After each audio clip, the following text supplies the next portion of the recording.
दक्षिण मुंबईमधल्या हँकॉक पुलाचं काम अर्धवटच आहे। कामाला 10 वर्ष उलटून सुद्धा हे काम पूर्ण झालेलं नाही।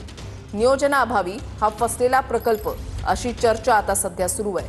10 वर्ष होत आली, मात्र पुलाची एकच बाजू सध्या सुरू आहे। दक्षिण मुंबईमधल्या हँकॉक पुलाचं काम हे 10 वर्षांनंतर सुद्धा अर्धवट स्थितीमध्ये पाहायला मिळतंय। फक्त एका बाजूने वाहतूक जी आहे ती सध्या सुरू आहे, त्याच्यामुळे फसलेला हा प्रकल्प असल्याचं मुंबईकरांचं म्हणणं आहे।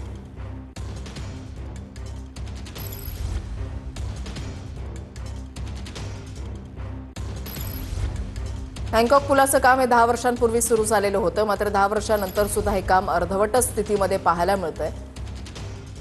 यावरून अनेक टीका टिप्पणी होतीये, मुंबईकर नाराजी व्यक्त करतायत। वाहतूक कोंडीवर तोडगा म्हणून हँकॉक पुलाचं काम जे आहे ते सुरू करण्यात आलेलं होतं, मात्र सध्याही याची स्थिती अर्धवटच पाहायला मिळतेय।